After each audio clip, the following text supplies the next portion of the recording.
Solid view job. Susundin natin yung pamangkin ko dahil nandito ako sa bahay nila, wala tayo sa hood. Dito tayo sa hood ng aking airmat. At sobrang init dito, tama na. Yan, punta na tayo doon. So yun mga solid view job, malapit na tayo sa school ng pamangkin ko. Tignan niyo yung view sa labas. Madamo pa dito eh, sa lugar na itong madamo. Kabilaan yan. So yun, punta muna tayo sa school ng pamangkin ko. Let's go. Dito na tayo sa school ng pamangkin ko. Ang init. Shit.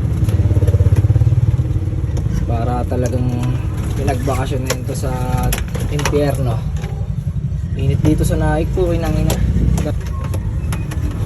Dito tayo sa may gate. Sa mismong gate tayo mag-abang kung may parking pa. Yan yung school eh. Tara, abang na tayo. Waiting.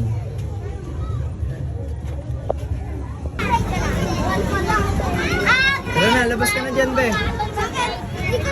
Doon o. Ano ba yan? Ano kinikwento mo kay tito, be? May nag-ano sa'yo sa school? May nagbubuli. Ano ginagawa? Gusto niya ibigay kay teacher yung bulok ko. Bakit? Hindi ko naman ninalaro yung bulok ko. Hayaan mo na yun pag mga ganun. Huwag kang makikipag-away. Lalaki, babae? Lalaki. Hayaan mo na yun. Bakla yun pag ganun, nang away ng babae.